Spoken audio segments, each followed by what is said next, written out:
যতদিন কিছু প্রাসঙ্গিক প্রয়োজনের সাপেক্ষে দুজন ছিলাম, হয়তো একটু আধটু ফোন করতো। এখন তো সে আমাকে ফোনও করে না, কথাও বলে না। হঠাৎ করে আসা জীবনে কিছু মানুষ হঠাৎ করেই চলে যায়। তার জন্য কিন্তু তোমাদের সারা জীবন যারা পাশে আছে তাদেরকে কখনো অবহেলা করো না। এটা কিন্তু রিয়েল বাস্তব সত্য।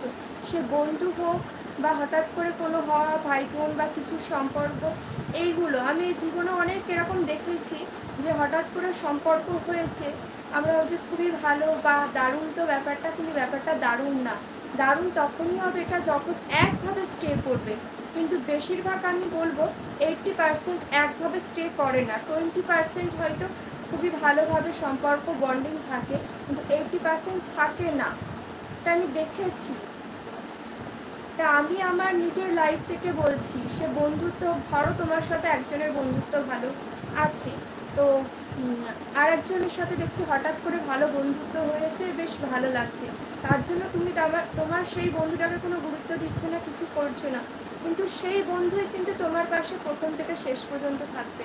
হঠাৎ করে হওয়া, হঠাৎ করে পাওয়া, এই জিনিসগুলো কিন্তু এই হঠাৎেরই মতন, হঠাৎ করেই চলে যাবে, থাকবে না পাশে। এটা সত্যি।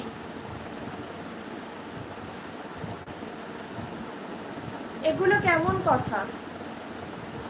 লাইভে না অনেক ভালো ভালো মানুষেরা আসে, যারা কথা বলে, কমেন্ট করে, সমস্ত কিছু নিজেদের উপরে নির্ভর করে। এখন এখানে একজন কমেন্ট করছে, লাইভ করে সংসার চলে, তোমরা এর জবাব দিয়ে দাও বন্ধুরা, আমি কিছু বলবো না। এটা কেমন কথা? তো এগুলো কোনো গায়ে মাখি না, যায় আসে না। আর একটা কথা বলতে চাই, প্রত্যেকটা মানুষই কিন্তু স্বাবলম্বী হতে চায়।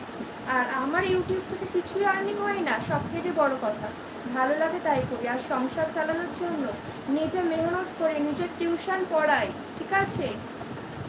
বাবার আর অর্থনৈতিক অবস্থা ভালো থাকার সত্ত্বেও নিজের টিউশন পড়িয়ে নিজের সমস্ত কিছু খরচা নিজের টাকাই চালাই।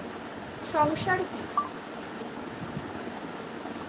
সংসার কিছুই না, সংসার চলে। তো কারোর যদি লাইভ করে সংসারটা ভালো করে চলে, তাতে কিছু সমস্যা?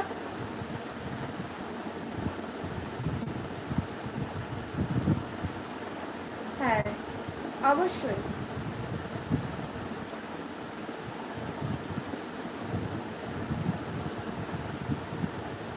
তো আর আমার ইউটিউব চ্যানেল থেকে এখনো কোনো আর্নিং আসে না, ঠিক আছে? আর যদি বা আসে, মনে করবো তো খুবই ভালো, কারণ সবাই এখন আর্থিক দিক থেকে সচ্ছল হতে চায়, স্বাবলম্বী হতে চায়। এটা তো সত্যি। অর্থের তো প্রয়োজন আছে, খেতে না পেলে মানুষ বাঁচবে কী করে, তাই না?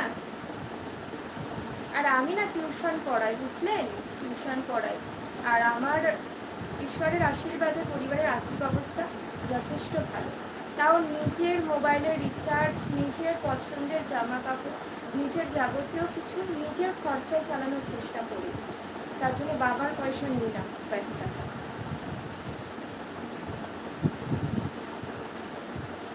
এখানে একজন আমাকে বলেছে যে লাইভ করে সংসার চলে, তার প্রেক্ষিতেই আমি এই কথাগুলো আজকে বলতে বাধ্য হলাম। আর আমার বাবা মা আছে, তারা আমার জন্য অনেক কিছু করে। পড়াশোনার বিএড করেছি, যাবতীয় কিছু খরচা আমার বাবাই। বাবা আছে বলে এত সুন্দর, বাবা আছে বলেই এত ভালো আছে, বাবা মারা আছে বলে, তাদের আশীর্বাদে তারা যথেষ্ট করে।